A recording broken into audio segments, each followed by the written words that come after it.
So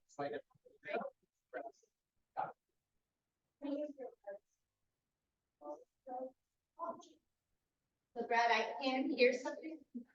What do I need to have? Well, your speakers.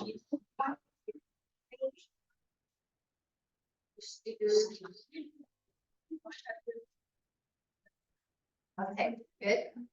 Good evening, I'm your sign language interpreter. All Do you, right, do you want to start with the ASL? can you see me? Yeah.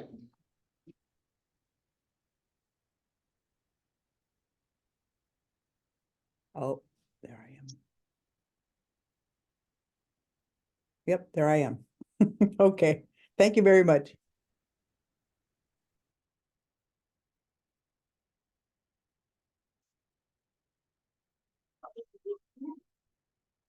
Remember this hot mic? That's all we want.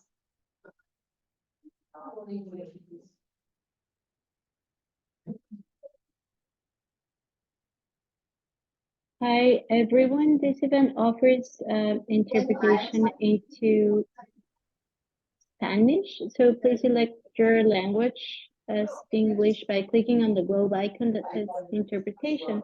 And this will allow you to hear the presentation as you normally would, and to hear the interpreter when someone participates in Spanish. If you are on a smart device, touch your screen lightly and select the three dots to view the language options. If you have any questions or issues, please post them on the chat so the facilitator can assist you. Hola a todos, este evento ofrece interpretación simultánea en español. Desde su computadora haga clic en el icono de globo terráqueo que dice interpretación y seleccione español. Si solo desea escuchar al intérprete, silencie el audio original. Desde un teléfono inteligente o tableta, toque ligeramente la pantalla para ver el menú de 3 puntos que dice más. Luego seleccione interpretación de idiomas y después español. Posteriormente silencie el audio original. Si tiene dudas de cómo activar la función, por favor no duden en colocarlo en el chat. Gracias. Thank you.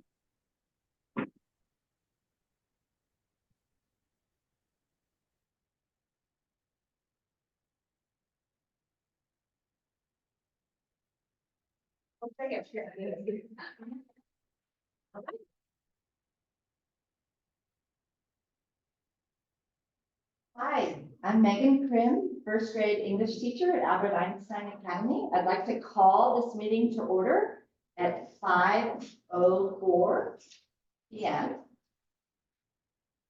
Welcome to our sixth meeting of the 23-24 academic year. Today, we welcome Vice Principal Michelle Guarino as our administrative representative.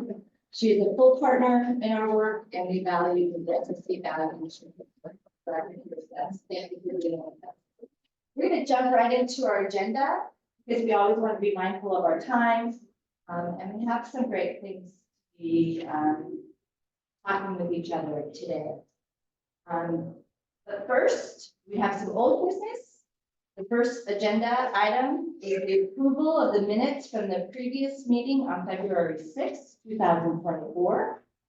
This is a consent item. There will be a motion to approve and a second to the motion, followed by a yay, nay vote of current FSD members in attendance today. The SSD members have had an opportunity to review the minutes of the past week from the February 6th SSD meeting. Are there any comments or corrections for those minutes? Hearing none, would anyone like to make a motion to approve the minutes from the February 6th FSD meeting? I'll make the motion. Sarah? And is there a second to the motion? Vicky and Sarah. So it has been moved by Sarah WR and seconded by Sarah Peterson to approve the February 6th FSD minute. All in favor, say aye. Aye. Aye. Okay, thank you. So we have started a speaker series. The speaker series is becoming a wonderful avenue to highlight and inform our AEA community of the wonderful work being done on both campuses. The topic for this evening is family connections and student advocacy. It is presented by our very own SSC member, Veronica LaRoche. She is the AEA Community Coordinator. And her talk that she's going to give to highlight the wonderful things she's doing on both campuses will lead nicely into our work at the Parent and Family Engagement Policy and Family School Compact Workshop, because it is about family engagement and student advocacy. So, Veronica, I'm going to put your slides on, and we just look forward. Not this one, sorry. We look forward to hearing the wonderful things that you are doing. Welcome, Veronica. Hi, everyone. Is this good? Is this good? Okay. Hi, everyone. Good evening. Thanks for coming. So, as Megan said, I'm the community coordinator for both schools, and the student advocate lead. So, for the elementary and the middle school. I have a team of student advocates. So there's 3 of us, and we travel back and forth to both schools throughout the day. So next slide. So in this presentation, I'll talk about what authentic family connections are, and what student advocacy is at AEA. Why is this work necessary? You know, why do we even do this? And how do we do this at AEA? Next slide. So authentic family connections. So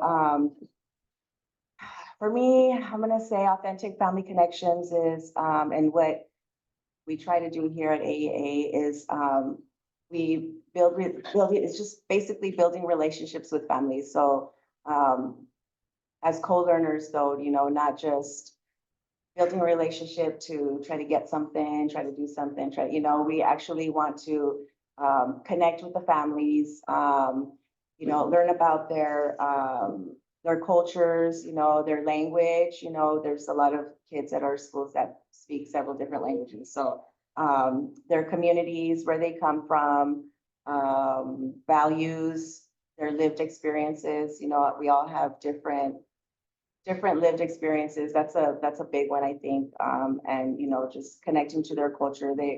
I didn't grow up like Brian or like Matt or like, Michelle, anybody. Like we all have different experiences, and we, to tap into that, to be able to understand where the family's coming from, you know, who they are, what they like to do, you know, stuff like that. Those are like authentic family connections, really getting to know the students and their families, not just the students, but their families, you know, and even sometimes it's extended family.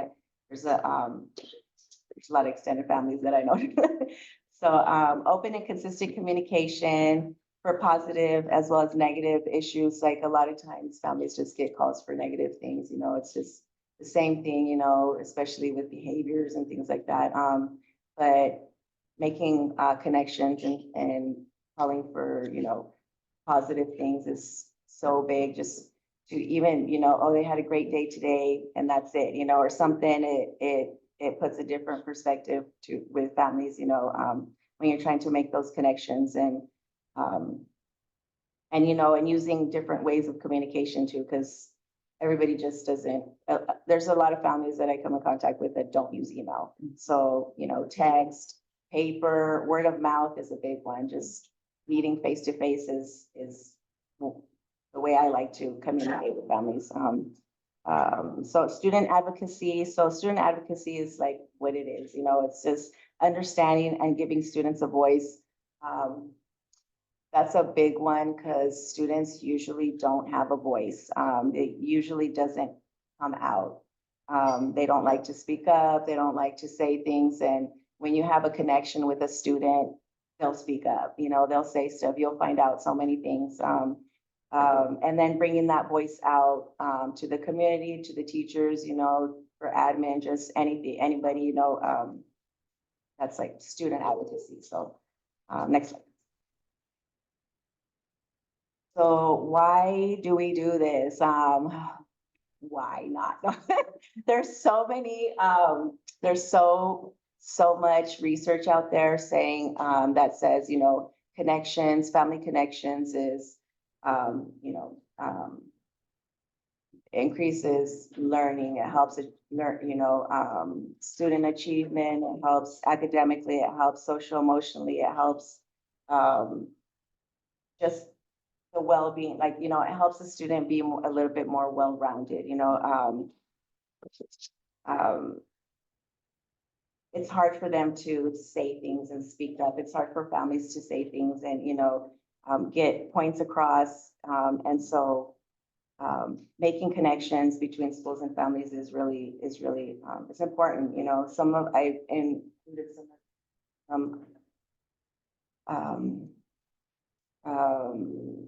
some research here that, I found. So like family involvement has impact on student learning and achievement. Parent involvement is considered found to be positively associated with academic success. There's just so much out there, like you can find it anywhere. In 66 studies, the most accurate predictor of student achievement is the extent to which the family is involved in his or her education. So we try to get families involved as much as we can.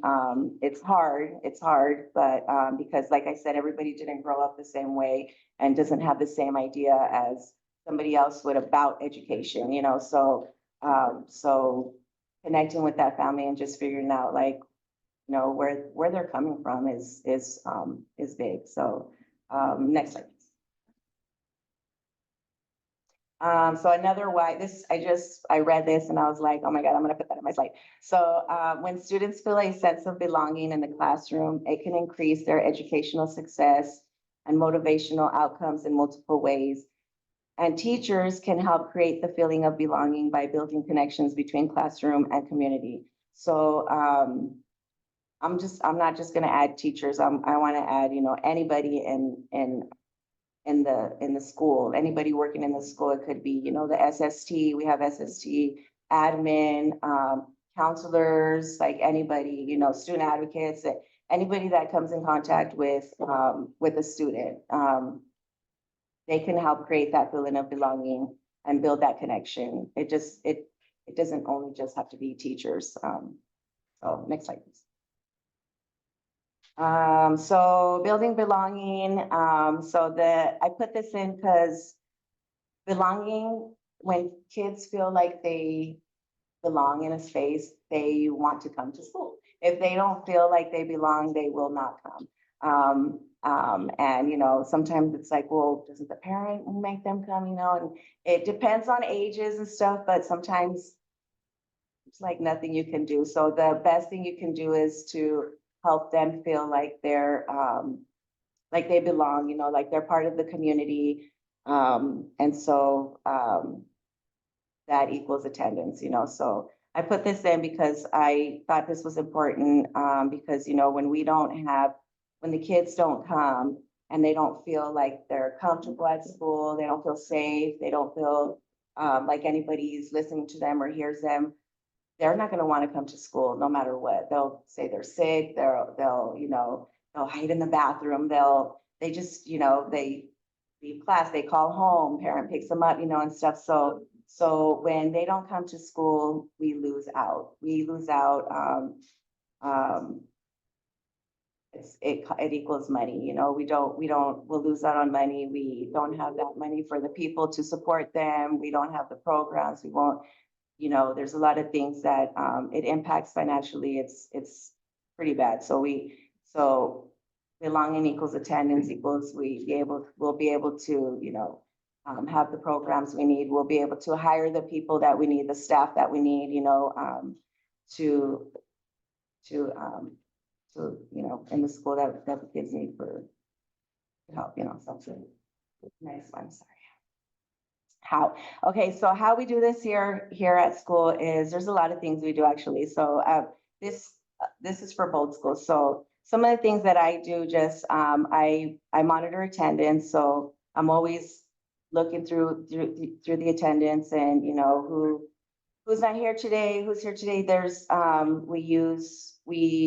have weekly attendance meetings with, admin and the front attendance clerk and for both campuses. So I'll meet, you know, at the elementary and we'll go through the list of the chronically absent kids and we'll discuss each one, you know, mostly the heavy hitters, you know, and stuff. And we do that at both campuses. I meet here and then I'll meet over there, also. So weekly we come up, we do that and, we monitor those students weekly.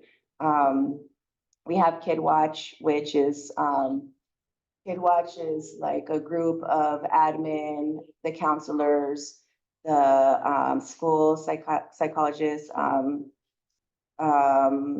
student advocates, and like leads, so our sped department lead. So we all get together once a week and we go through not just the attendance kids, but also kids that are, you know, have behavioral issues, just students of concern. There's a list for every grade and we go through that list and we discuss like, what have we done so far? What can we do? What's working? What's not working? What do we need to change? So we do that every week. We do a meeting at elementary and a meeting at middle school. And when the high school happens, we'll do that there too. So we have Kid Watch meetings. We have boys and girls groups on both campuses. We have weekly student check-ins with the advocates. So I will meet with kids. Mr. Mo will meet with kids. Miss Rita will meet with kids. And it's usually a lot of the kids also that are on our Kid Watch list. So we'll meet with them regularly and, you know, everything gets logged, everything gets documented. They're just basically wellness checks because some kids just need a little bit more attention than others. And so we want to do that and give that to them. We have restorative circles for building relationships and for conflicts. So we get together, you know, if there's a conflict between students and now even sometimes even between with teachers and student, you know, we'll come together and we'll do a restorative circle. And those have been going great, by the way. So I'm super excited that we're doing them. And we're trained in them, you know, we don't just do them just to do them. We're actually trained in them. So we do those. We also have, me and another, the other student advocate, we did PDs for our paraprofessionals and our teachers, teacher aide, TAs in the classroom, and we've trained them. So we're doing that. We do home visits with protocol, AEA. We have a van for transportation. Yeah. So that's been helping for attendance and tardies. So there's a van. We have a van with a big AEA logo on the side, and Mr. Mike will pick up kids, you know, students that have attendance concerns or are tardy, and you know, he brings them to school. So we do that. There's counseling groups at both campuses. The counselors, you know, they have their groups. We also offer outside mental health services and mental health services. There's outside organizations that come in and do services on campus. So at both of our campuses. So a lot of stuff. We do a lot. There's a lot of things that happen that we offer. So measuring the impact. So it's kind of hard. It's a lot of this is going to be like, you know, people telling you, oh, this is working out, this is not working out, you know. So that's why you got to build those connections. So, you know, like, is this working? What can we do? You know, so we have seen a decrease in the chronic absenteeism over the past year, you know, so that's great. There's also positive anecdotal feedback, you know, on events. We had a holiday event that was amazing. We had, and services, you know, the bus, parents are like, oh my God, thank you so much. You know, this is a big help. Uniforms, there's kids that It's nice to hear when you check in with kids, you know, so how's that bullying going? You know, is it calmed down? It's, you know, and when you hear them say like, actually, they stopped already. I don't have no problems with this student anymore. You know, I'm like, yay, it's working, you know, so, and that's usually, you know, it's hard to measure that because it's just word of mouth, you know, and kids that are coming in and, you know, I have a problem with this student, you know, which goes to my next one, students and staff are now requesting restorative circles. Students come up all the time and they're like, Ms. V, can you get me together with you know, this student because we have a problem and before it gets any worse, we need to talk it out. And I'm like, let's do it, you know, so I'll get them together and we'll have like a little restorative conversation and that's all they needed, you know. So a lot of stuff gets worked out like that, especially like dealing with like a bullying conflict or something like that. We try to nip that in the butt right away before it gets any worse. So let me see. So there's always more stuff to do, you know, I'm like, what can we do next? What can we do next? So I, you know, targeted surveys to gauge true family involvement, you know, not just like email, but like, you know, it's hard to, because a lot of times, you know, what's better, email or phone call? They're like, no, just text me or call me and I never get a response in email. You don't get nobody picks up. But as soon as you text, beep, beep, it's like, bam, I'm like, oh my gosh, you're there. You know, thank you. So, you know, just to gauge true family involvement, it's, there's only a certain amount of people when you do email or when you do phone call or something, but to get everybody's voice or more of a voice, that's a little bit harder. So figuring out how to do that. Targeted student surveys to measure belonging. We do surveys at school, you know, but maybe to measure the belonging part is not, you know, I think we need to target that a little bit more. So let's see, data analysis and honest conversations about discipline issue, you know, like suspensions and connections to attendance challenges. There's so many, you know, attendance is like it's challenging, you know, you never know what a family's going through, you know, unless you make those connections, you know, and stuff. But there's just there's so many different factors and so many different areas, you know, and no family is the same. We have 1,500 about students, you know. Those are all different families. Like there's not one family that does anything the same, you know. So it's, you know, making those connections and understanding like where they come from is how, you know, it gets somewhere. So that is let's see, questions. That'd be awesome. I don't know if we're doing questions. Right? Yeah, I mean, are there any questions from SSC, yeah, Steffi? Would be interested about girls and boys groups on campus, because I've never heard before. We have, so there's, so our student advocates, so those groups, they come out of the Kid Watch meeting mostly. So if there's, if we need to make more connections with kids and their families, you know, we have a boys group. Mr. Mo does a boys group and in both campuses. I have a girls group at the elementary and I'm gonna start one here at the middle school. And so it's just, you know, it's a little bit more attention. So there's students need it, you know, everybody needs it. Everybody wants attention, you know? So if you give them, some students a little bit more attention, they'll just have a better day and they'll want to come to school because they want to come to the group, you know, and yeah, they'll just have a better day, you know, that's what we hope. So we hope that happens. So there's, yeah, we're hopefully next year we'll be able to like expand and do something a little bit more because they're great. They're a lot of fun. So students really like them. Well, thank you, Veronica. We do want to move on with our, If you have a question. Yeah, Oh. go ahead. Just a commentary and then question. Very simply, Good job on presentation. Thank you. Question I was going to ask, that was next slide. So, very good at that. Okay. Your question is, how scalable is this actually? And it's linked to measurements.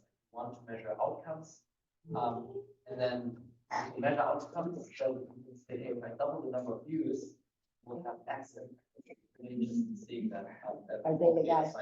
Yeah, yeah. So the attendance part is easy to measure, right? Because there's data and there's like, you can count.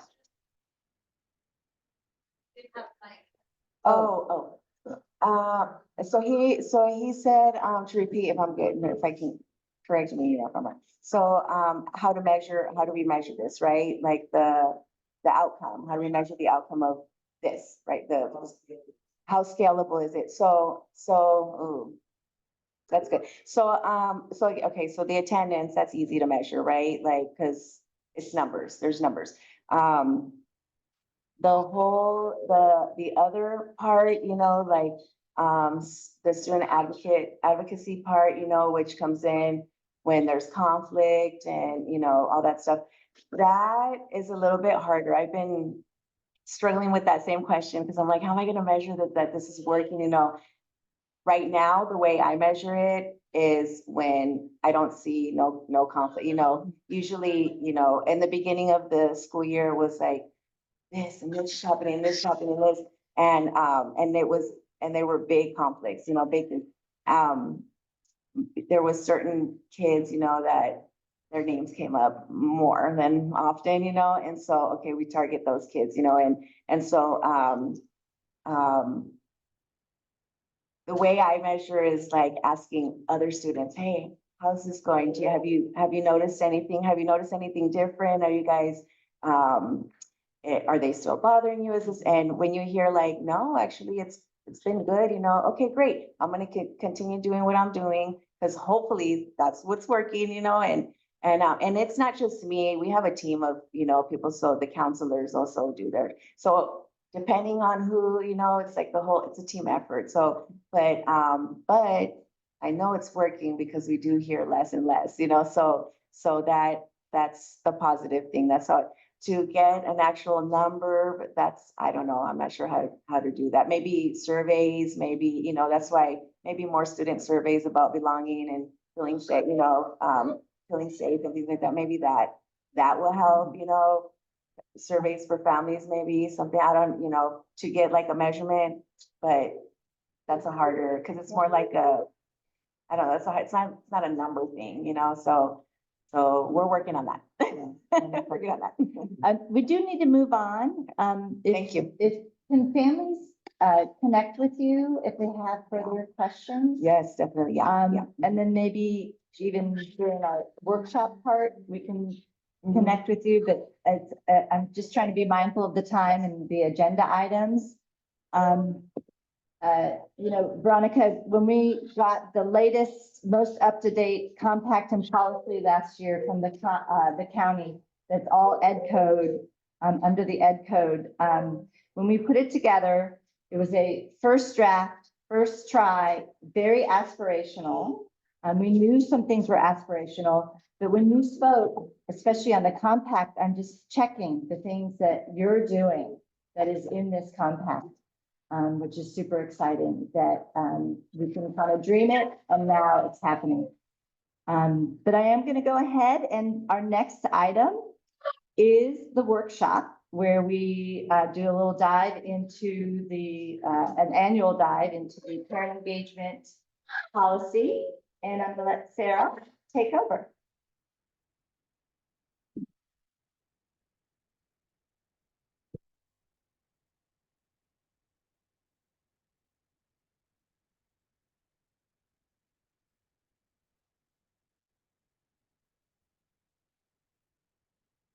All right, so I'm excited. I'm Sarah Peterson. I'm a parent of a fourth grader and a first grader here at AEA, and my second year on the SSC, and I'm the vice chair. So I'm going to be taking us through a structure that we're offering as an invitation to give us some feedback and some annotations on our on our first year of having a policy. And so the idea that this is a living document and every year we iterate upon it and improve based on meaningful opportunities for feedback. Well, this is hopefully, we feel if everything goes well, it'll be meaningful. And we have some great mentor texts in the room from the DLAC structure for soliciting parent input. So this is a process inspired by, copied from DLAC.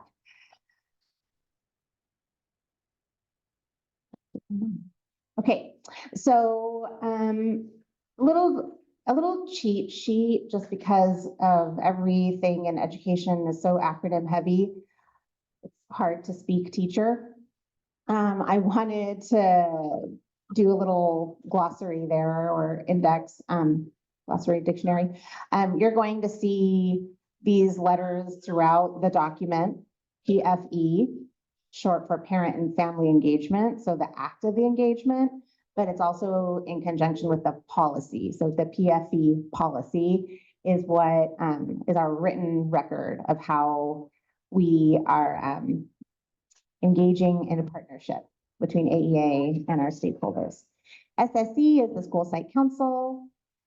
DLAC is the district English learner advisory committee. So DLAC and SSE are both legally mandated in education speak for ed code required elements of a district or a school receiving federal funds for targeted student populations. You're going to see reference to the LCAP, which is the local control and accountability plan. And that is where the district, or in this case, Albert Einstein, writes out what their goals are per their metrics, how they're going to know how they are doing towards a variety. I mean, districts have a lot of freedom in how they want to write their goals and how they want to measure them.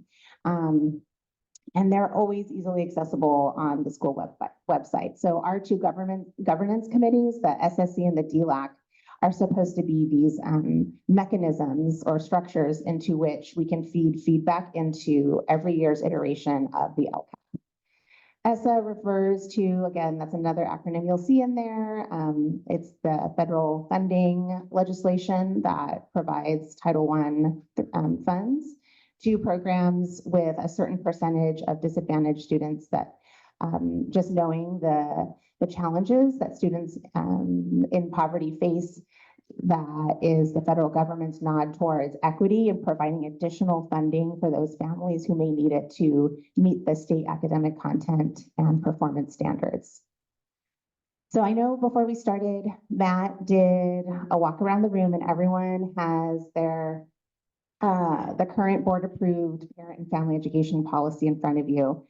And one of the things that I wanted to do even before we engage in an overview of the workshop is a high level overview of what this policy contains. So forgive me if this seems redundant, though in creating this high level overview, it really did help my reading comprehension.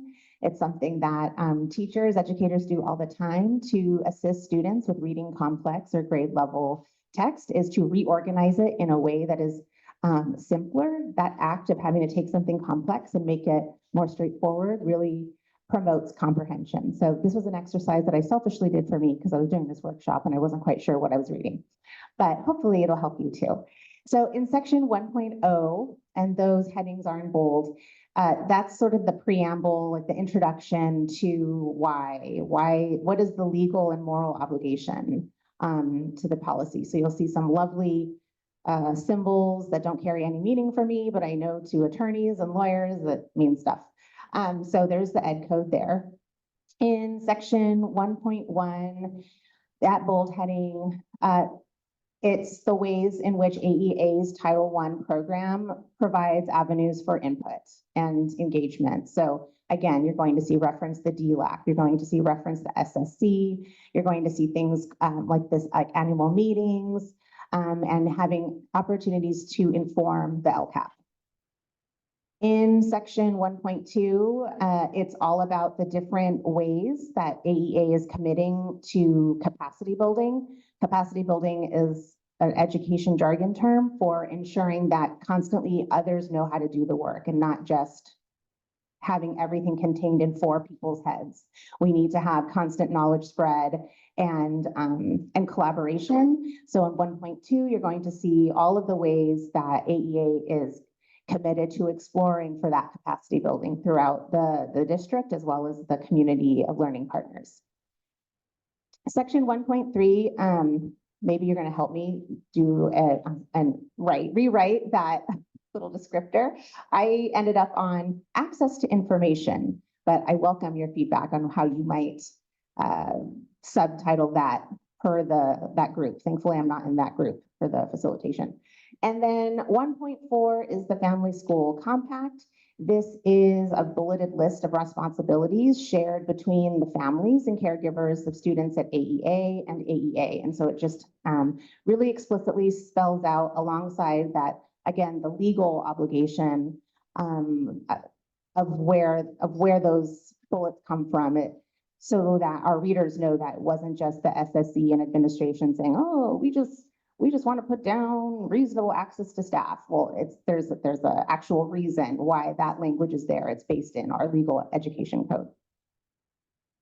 So there's a little background overview of what you're about to see. Here's steps 1 through 8, just an overview. So a little preview of the process so you get a roadmap of where we're headed.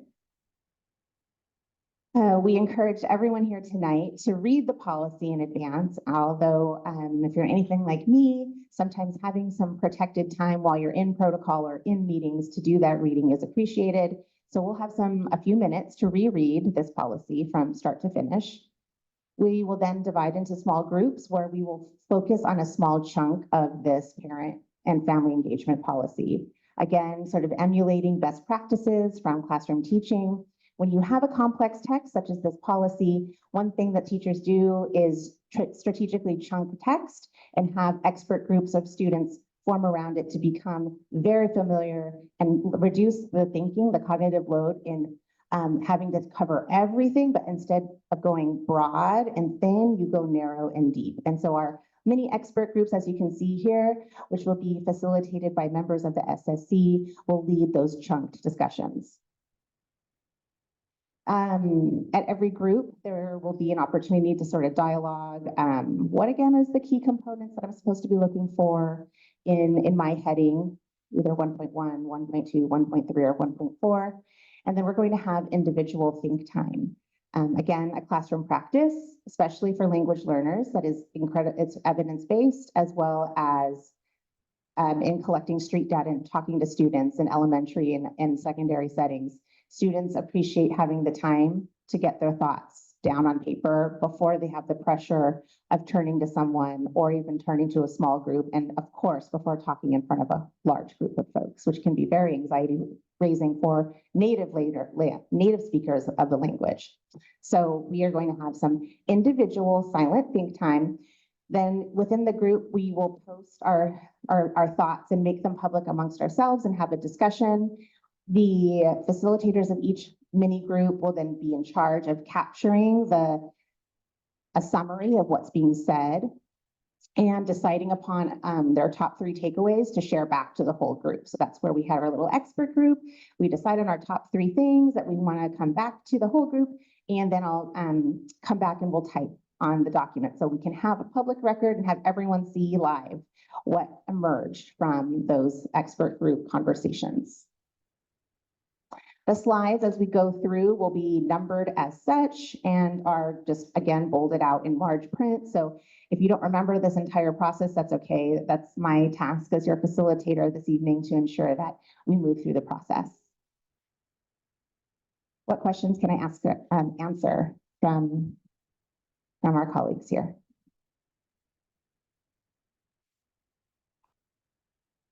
Okay, so part 1 is to either read or reread the parent and family engagement policy. We haven't told everyone yet where you're going to be subdivided. Kind of like do the math right here, but everyone for now is going to read everything. And again, emulating our teacher practice, I want to give you a purpose for reading so that you know what to look for. So your purpose in reading for the next 3 minutes is to annotate. So you're going to read with a writing implement in hand so that it invites you to interact with the text. Please annotate what you notice and wonder about the parent and family engagement policy. So in annotating what you notice and wonder, some suggestions, what are some strengths that you see? What are questions? Like, what does this phrase mean? I have zero, there's no silly question. If something is not comprehensible to you as you read it, please note that. We need to know that. And opportunities for growth of the policy, such as changes or additions that you'd like to make, especially given what we just heard from Veronica's presentation. I was making notes throughout as she was talking, like, why isn't that also spelled out here? So this is a great opportunity for that. Megan, if you need a writing tool, just let me know. I have a whole bag full of multiple color pens over here. And just to keep us in protocol, we in the spirit of an assets-based approach, it can be sometimes tempting. Our brains as humans are wired for fixing and survival and therefore negativity. And we are going to stay in an assets-based mindset and headspace. And so all of these questions and noticings of strengths and opportunities, we invite you to stay in language such as I notice, or I noticed, I wonder, I'm wondering about. All right, so we can go ahead and start the timer.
A little birdie told me named Matt, okay, that most of the folks in this room, he did a little pre-check and you've already read this policy. So great job doing your homework, everyone. I'm going to go ahead and pause this and then move us to the next step, knowing that. Thank you for entertaining my little timer. Okay, and so now we're going to move into small groups, and this is going to encompass steps 2 and 3. I'm going to be alongside Matt Vizzolo at a table that I'm not sure which one will be one. Okay, at this far table to my right, so most people's left is group 1.1. And then we're going to have group 1.2 with Veronica and Maria, right next door to where Megan is. Here.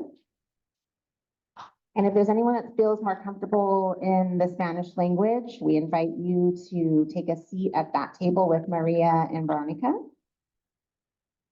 as we have Spanish bilingual speakers in those two. Group 1.3 will be Sarah, Wigger Roberts, and Michelle. And Brian and Matt will we'll stay here where we have many of our attendees this evening. So Megan, as we, did you already count off people? I know you did informally while you were up here. Did you want to delegate to where each person will sit?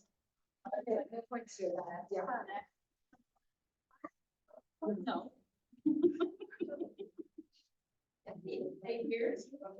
Okay, and who's gonna come with me and Matt? Don't leave us lonely.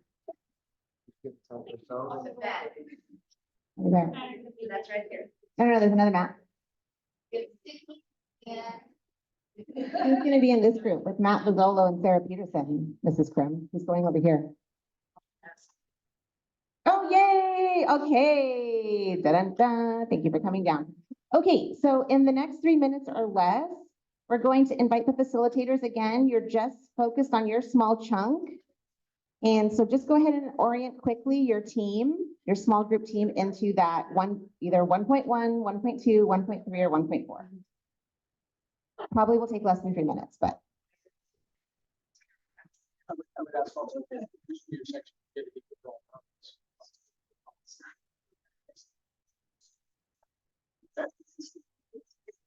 Goes up. It's all about the annual.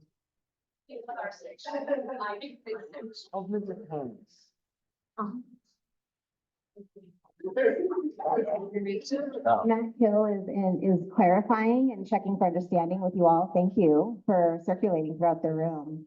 I appreciate that.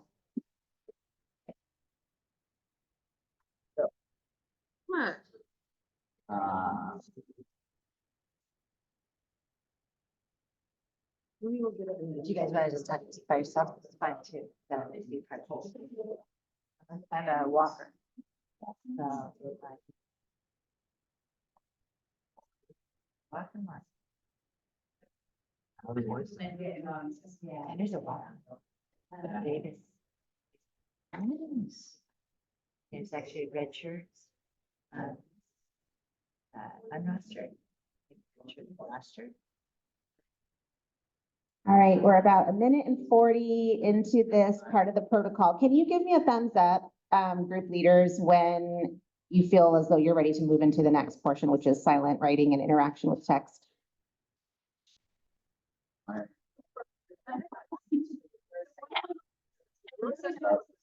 Yeah.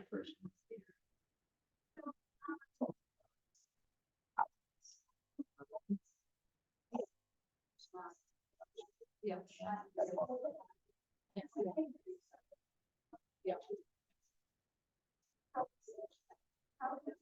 Take that there and yes. Yeah, the interview has the big one. Yeah, and so.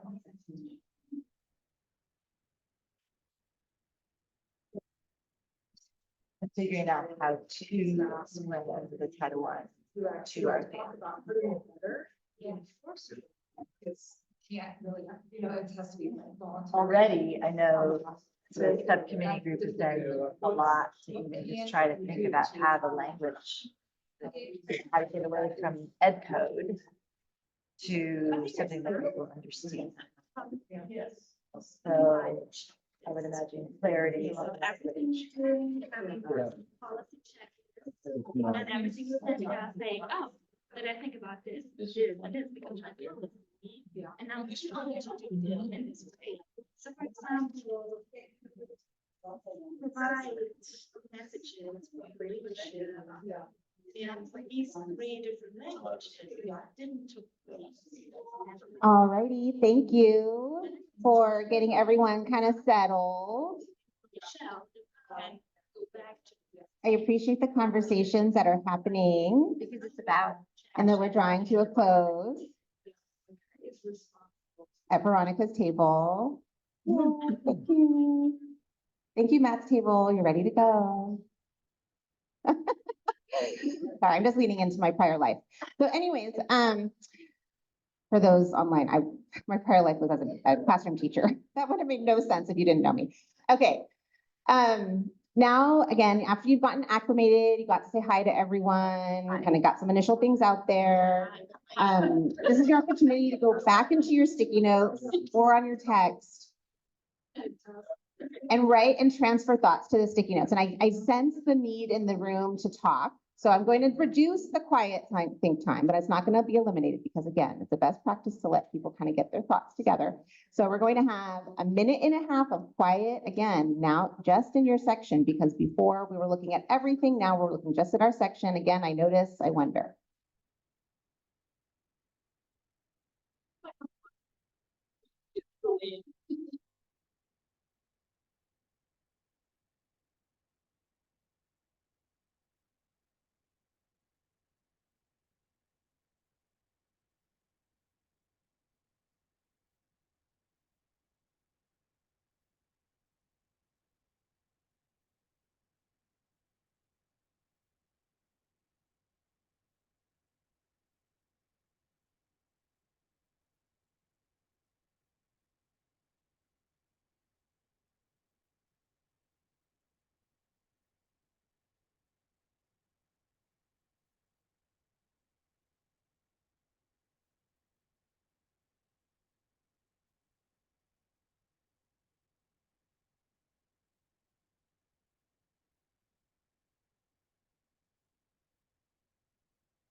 Please make correction, and I don't know, I think it was set to our turn. Go ahead and fix it. No, seriously, I mean, that's a noticing. Yeah. So I notice. No, seriously. We do not. No, we won't. We won't. Okay. All right. Now you're gonna get a whopping 4 minutes.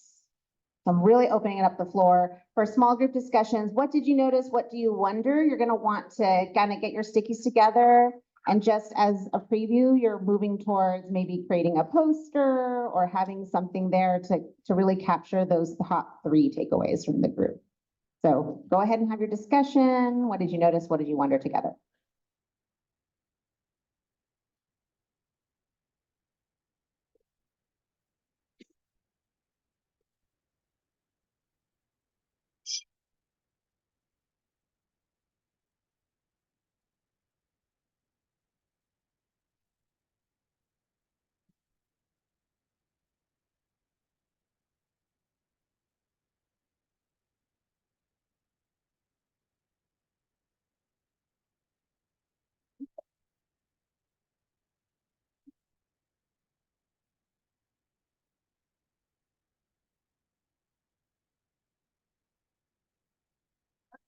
I was like, I'm Sarah. Your name is Brenda. Brenda, nice to meet you. What's your role at EEA? At the middle school. Okay, but you're here. Okay, good. Wonderful.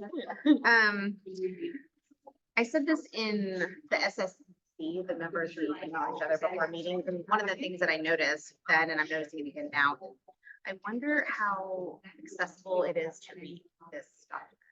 How does this? I'm a parent, I open my kid's planner, I see this, why would I read this? I wonder, sorry, that wasn't happening. I wonder if this is accessible and just on the eye, visually appealing and accessible. Like, we get first about the phone and do it. So you can. I know I would read my children, whatever they bring home. And some person was still at AEA, her friends wouldn't, her parents wouldn't. I think it's in the interest of parents. Well, their kids like education. For sure, I hear what you're saying, in that you're invested, you know the importance, you know the data that Veronica was talking to. And I wonder how other families might be more enticed in terms of just visual appeal from like an advertising standpoint. How might we get those to read that won't typically read it? Like a brochure. Yes. Or, pamphlet, a pamphlet. So even if, so I wonder if, like, there's reference that this is the most up-to-date ed code, Mhm. right? Which is an important thing. We always want to say that. But taking all the ed code out would take some text out, just knowing that it is up-to-date, it follows ed code. I think that would be one way to do it. Sometimes it gives you an address, but I mean, people look at that, and they're like, oh. Like right now, I could be seeing these codes right now, like. What does that even mean? Yes. Right. I just know it's like, oh, this is official, this is real. I mean, I think that's what it's intended to communicate. That could be a safety code. Right. Right, that could be, this is the most up-to-date from the county that follows current ed codes. Can we say something like we do with our minutes, like, please see the binder in the office, like, The ed code that reference. right, something to that Just effect. something that, absolutely, I think that's Right. a definite, and that would get rid of 2 pages. When we present this or give information on this, there's certain things that we absolutely have to cover, or can we have this document and then have a quick separate one that we're actually. We talked about that actually when we were creating it. Just so that people would see the parallel, like 1C speaks to this ed code. So kind of almost like a separate link that would pull up the documents that we're pulling this from. And then. Okay, I know your conversation is off and rolling, and off and rolling is the clock. So we're going to have you start to lift some takeaways, even if your major takeaway is a lingering I question. really want to. Doesn't have to be a nice and neat statement. So go ahead and come to consensus around some 3 takeaways. I definitely think you can have 2, just on the website, you can have 2 links. And then have a cleaner version for just understanding. Yeah. Thinking of as well as doing some other project. Still having phone calls about printed that could be on. Somewhere where they can take it on it. Still have to be on the scene.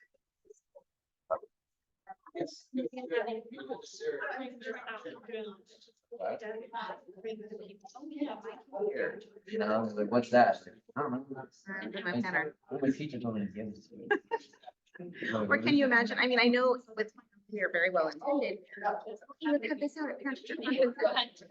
As a prior classroom teacher, there's so much I need to cover, I can't even broach this. I can't even start to broach this in my limited 20-minute window. Yeah, especially if you get it after. Oh, well. Like directly.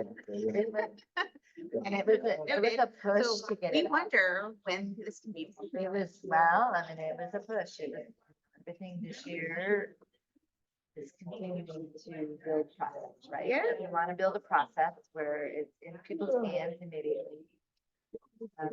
It should be part of the school net sign up. Oh, that's Here's great.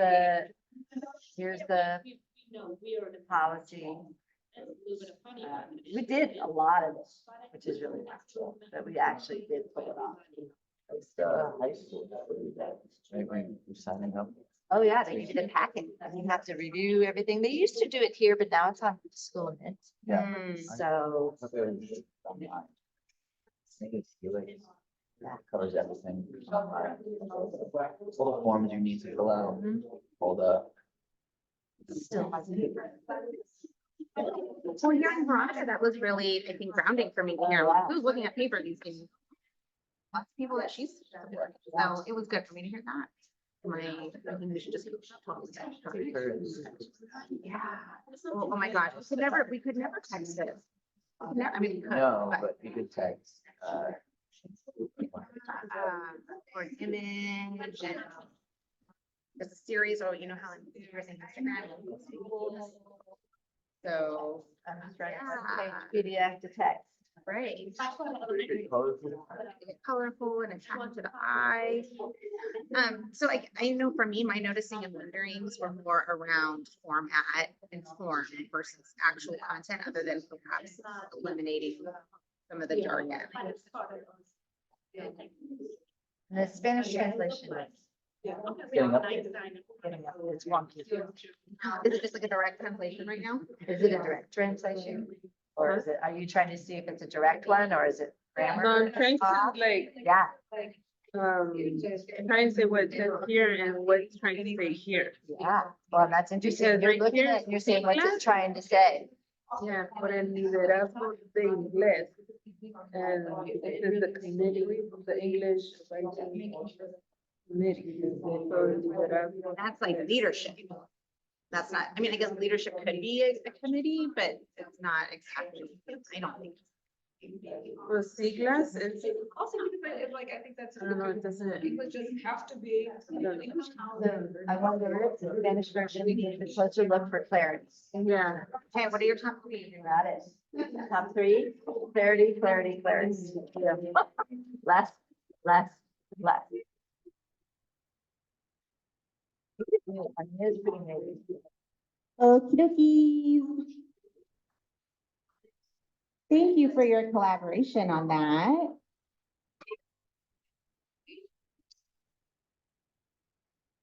I'd like to now invite our groups to share their top 3 takeaways. I'm going to try and make this a little bit bigger that people can see. Even though I'm in typing mode. So I'm just gonna go ahead and, I'm gonna move in order. So we're gonna start with Matt, V, and Sarah's group, Sarah P's group. What were the takeaways in group 1.1? Oh, I really enjoyed that. Oh, we're sharing. Clarity, clarity, clarity. So, Is that what you want, would like me, is this correct? Am I capturing your idea? all three.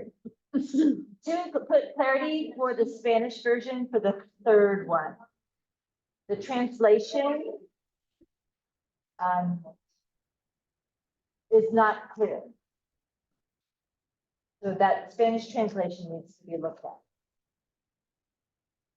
And was there anything particular that you were seeking clarity on? Or, Just the whole document itself and also our section, you know, could be condensed. condensed, Could have okay. a more family-friendly document available in addition to this one. In addition, oh, okay. So in terms of your clarity, when you say in addition to, what would a family-friendly in addition to look like? What were some of those ideas?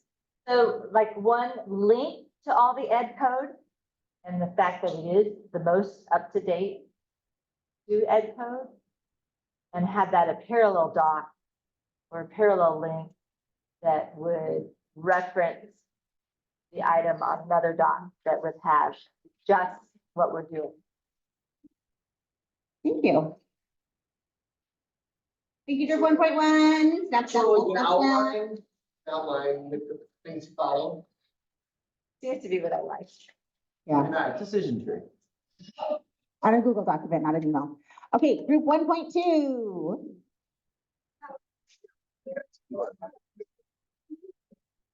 Okay. Okay, so our thoughts, we probably could have spent like another hour. Of course. But, we said, I wonder if we have a mechanism. What is the mechanism for accountability related to the policy requirements? Like who is Related to the accountability for what? requirement outlines with the best practices and requirements for As cited. engaging? Uh-huh. So that was the piece again. Speaking to that kind of measurable piece was brought up before. How are we measuring whether or not we are adhering to what's out? Another piece was focused kind of on language. So we wonder what more we could be doing to kind of thoughtfully and authentically engage families. Thank you. I don't.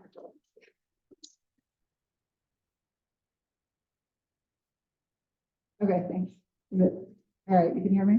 Okay, so the other piece was related to, so we wonder what more we can be doing to thoughtfully and authentically engage families whose second/third language is English, and also what more can we be doing to elevate the German kind of component as well, so it doesn't necessarily seem like an add-on, but really a priority as this being like an emergent school, and so that we're kind of really communicating that, I think, in a more meaningful, like just, I don't know, more intentional, just being more intentional with that, and making sure it's a part of all informal and formal communications.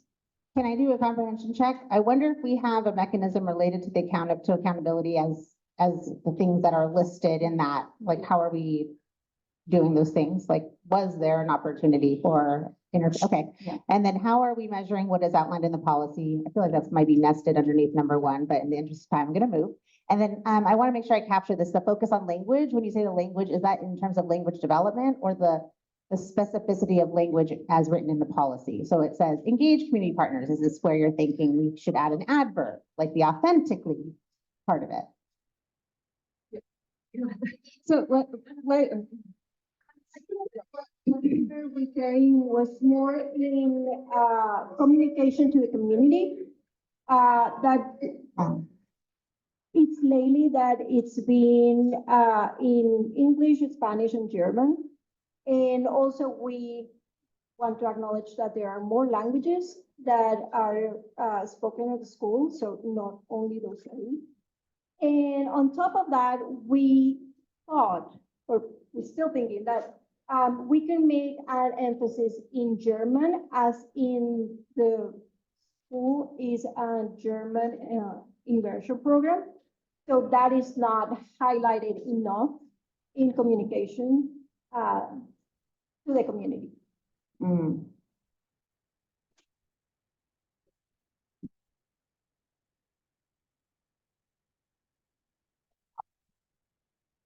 Thank you. Group 1.3. So our theme was accessibility, and looking at those two short sentences that are just run-on sentences and are not really accessible, we would love to have it reworded, the whole 1.3x paragraph, to make it easier to understand. Mind you, we had a lawyer saying that they didn't understand it, so. Yes. It was insightful. Absolutely. We're just siding with Mrs. Prim that we need more clarity.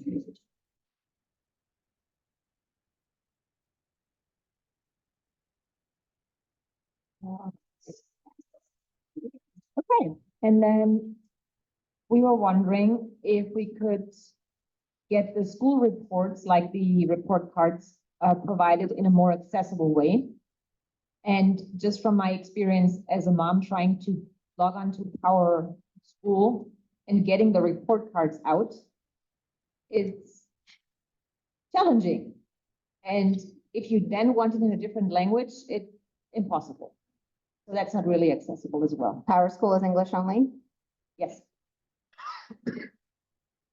I'm thinking about what Veronica said about computers. Yeah. Okay, thank you. And that's two. Did you have a third? Yeah. And Great. then we're wondering how we can make translations more easily accessible and let family know that they can request translations in their home language. Because only because they are accessible, if they don't know about it, they will never wonder and then actually ask for it.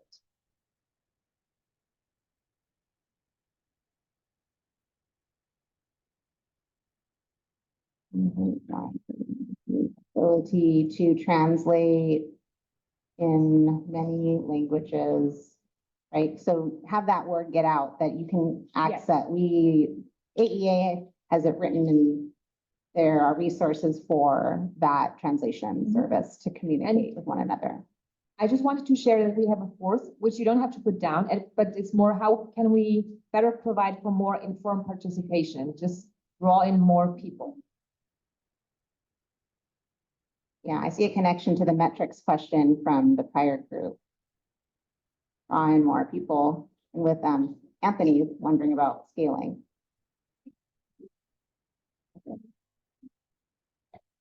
All right, group 1.4, thank you so much, Rosalie. We're gonna move on.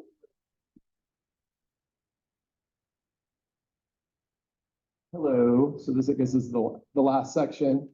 So this is the compact. So I think the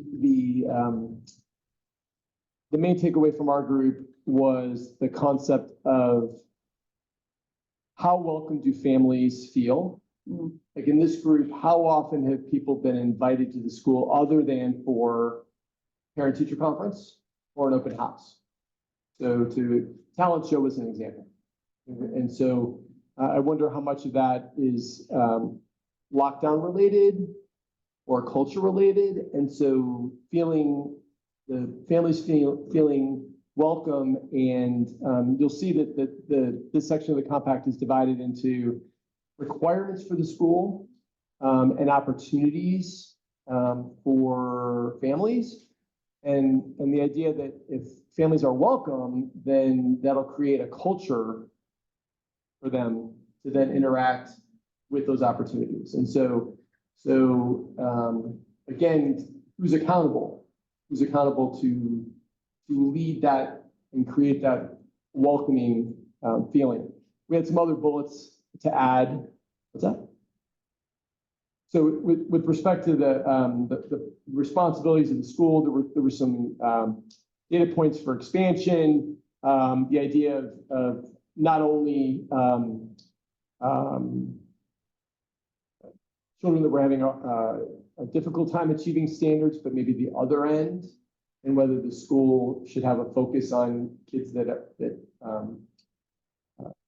overperform, if you will, and include that on the requirements.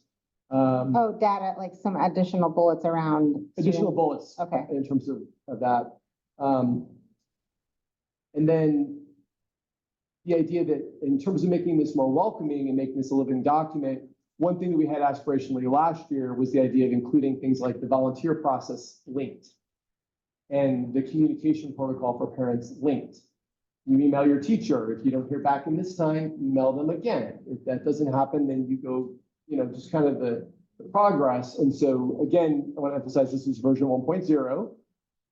It's very aspirational. So those were things that we just couldn't tackle last year. Sorry, are you saying that there would be, you're wondering if the bullet around timeliness of response could be refined in more We should detail? have an appendix overall. Okay. To the document that has useful resources for families.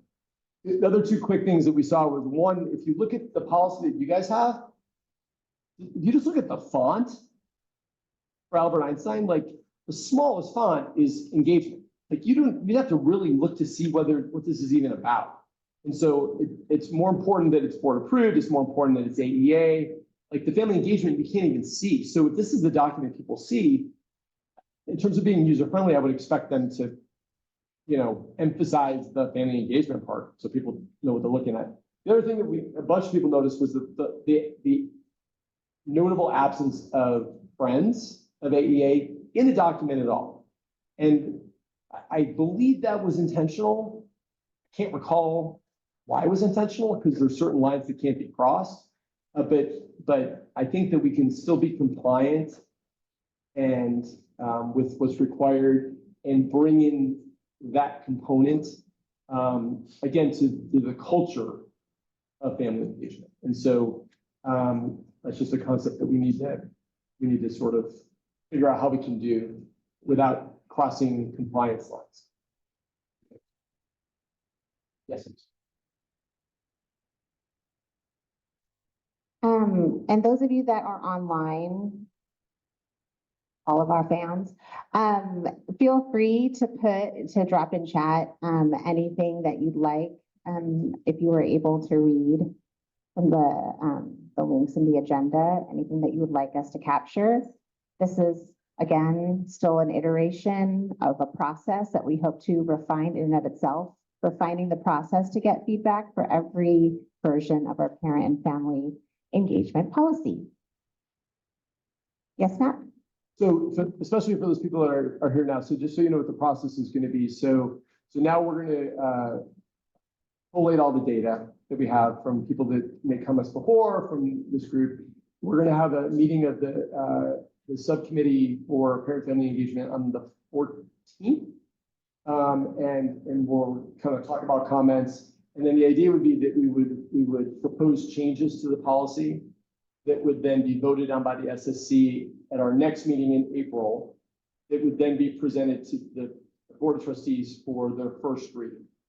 So essentially, if you didn't get all your ideas out, which I'm sure some of you did not, I did not, and you want to continue to communicate those ideas for consideration, please do so that we can discuss them by the 14th. The other thing I want to emphasize is that last year was version 1.0.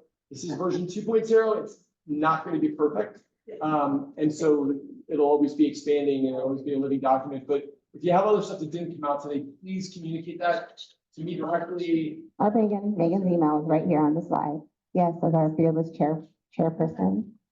So thank you for letting us know your thoughts. I know it's the tip of the iceberg. And I know that it's also 6:17, so I'm going to turn it back to Megan.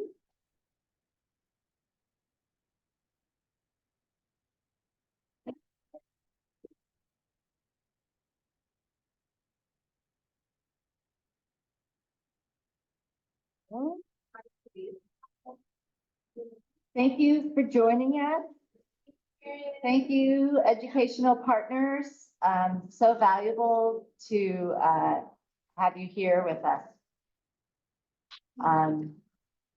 So we do have a few more items. One thing I know about agendas is we can post an agenda, and during our meeting, we just have to make sure we don't add anything to our agenda, but we can take things off our agenda. And so just a few things in the interest of time. We're just going to keep going. Just a few items that I think, the speaker series and this policy workshop was so important. We're not voting today. So that's super important to kind of know. Matt just did his subcommittee report for the family policy, meaning he is telling you the next step. So that's under new business. We've taken care of that. The budget subcommittee, Sarah WR did need to leave. She had just a 30-second thing to say about the budget, state of the budget subcommittee. Brian, did she mention that she wanted you to share just kind of that we're in process to making a process? Yes. Okay. You want me to share some? Yes, please. Yeah. So we met on 2020 and preparation. You have it in the microphone? Yes. Thank you. Can you hear me? There are 4 points where the subcommittee met on 2020 in preparation for the meeting with the administration. And then the subcommittee led the meet with the administration on 2029 to discuss the 23-24 school year Title I plans. Had meaningful conversation about setting up some guidelines and procedures in years forward to streamline communication and work. Title I funds are anticipated to decrease next year with the estimated $172,331. The actual budget numbers will not be available till this July or August. And we have not set our next subcommittee for the budget meeting yet. Okay. Well, thank you, Brian. Of course, the SSC is just really striving to build these guidelines because we are kind of in our infancy of what we're doing, and we want to always try to streamline this process. So thank you for taking that time to meet with the administration and have that partnership with them.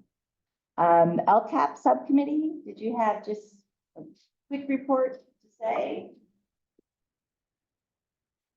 Yes, we are kind of following in line or in suit with budgets and dollars and monies really does alongside the needs assessment team kind of funnel us into recommendations. So we don't have formal recommendations yet, though I surmise that we will at next month's meeting. And right now we are working with administration to have a separate, not really a separate, but another listening session with one another in which we can hear what is on administration's minds in terms of moving into next year and beyond and the different systems that have been put into place by, for example, student support services, et cetera. But that is yet to be calendared, though. The meeting, having this meeting was just explored as of today. So rapidly evolving. Thank you, Sarah. And so I'm just kind of thinking of, we do have kind of a needs assessment evaluation. We're not voting today. But we did share the slides. We do want to say that we went through the full needs assessment process. We did some pretty neat things this year. And again, we're trying to streamline that process. But I'm going to find it first on my list. Oh, here we go. Here we go. So I just want to point out that we did a process. We followed the process outlined from Patricia Carlin and the county. We did a full needs assessment. We had incredible access to qualitative data from our administration. We kind of identified a focus area. We assembled educational partners. We even had a focus group, street level group with students, 3 brand new students to middle school who are participating in the ELA Flex support outlined by Maggie Porter from our last speaker series. We just got data, which was phenomenal. We just came so far. We got the qualitative data. It's all on this slideshow, and I believe you looked at it beforehand. And Maria, I'm just going to skip through the student voice. Is there one just quick blurb you wanted to say about kind of the student voice component?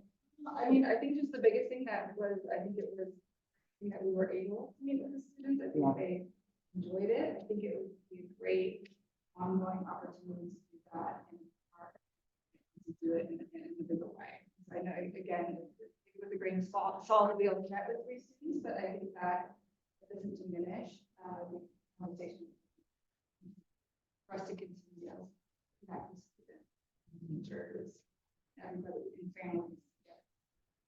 Their lived experience. Providing the best. Yeah, and then just even letting them know that student voice is important to us adults. And then, of course, you know, any recommendations that we make do need to be evidence-based. These are just links that kind of explain what evidence-based means. It can't just be a willy-nilly subscription to something. It has to be something that is rooted in research. And we do have a summary statement. This is a draft, but this is where we are heading as our recommendation. We know that the school is operating under some tight budget numbers next year. But this would be our recommendation, and we want your input to this. We can do input via email because next time we're actually going to vote on this. But we are advocating for some support for specifically the dedicated designated ELD position. This would be a second position that would complement and amplify the work of Laura Anderson, the reading interventionist and ELD specialist, who is in the current position. And it's just kind of defining a little bit more of what we recommend. And then just another thing I just wanted to state in this recommendation, it is rooted in IB.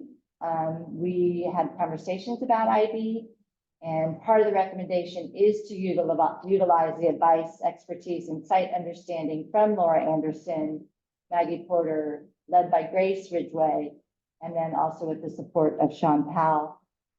Utilizing the advice and expertise and site understanding from Cindy Alvarez, who's the middle school LPAC coordinator, and Corey Julius, IB coordinator. I welcome input to this statement via email. And our next meeting, we won't have, we'll be doing more voting. Any questions or comments about this for today? I'm just gonna, so just to lead in from that, so the next, then if you guys will look at the YAG that you guys got in the email was the old one. So there's a new one in your packet that has the changed definitions that we came up with. That's how you know, standardized test in parentheses at the bottom, that's how you know that that's correct. That's the new one. It also has the workshop from today, and it has that we're gonna have a workshop in April as well, and it's gonna be an LCAP workshop. And so the basic idea is that hopefully by then, Sarah and Brian and Veronica and the other Sarah will have coordinated with admin in terms of the process, in terms of what LCAP is going to happen. And part of that will be, hopefully we'll get representatives from DLAC here as well. And we'll have another poster paper sticky workshop as to what the contribution of both groups together are contributing to the writing as it's happening, as opposed to after the fact for the LCAP. And so we'll also vote about the need statement, as Megan alluded to, which will play into that. We'll vote on the policy changes that will then be presented. And then those are going to be the three main components: the workshop, the vote on the policy, and the vote on the need statement. That's what's coming next. Okay. And then, we always hold a space for DLAC. In the interest of time, I just want to let you know that the next DLAC meeting is Tuesday, April 23rd at the elementary school, I believe elementary school. And we just always love to hear from DLAC and really value this partnership. Michelle, did you have anything you wanted to add to that? Yes. And we are fine with that.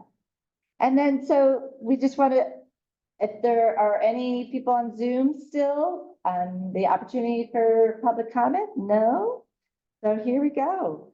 Our next meeting is Tuesday, April 9th, which is right after spring break. And it's going to come fast. It is in the middle school, and it starts at 4:30 for food and drink. We really thank the administration and the school for providing that for our meetings. That is really such a amazing, generous thing to do. So the meeting is adjourned at 6:30 p.m. And thank you for attending today. And Veronica, thank you for enlightening us of what the work you do. I really, really appreciate that. Thanks, everybody.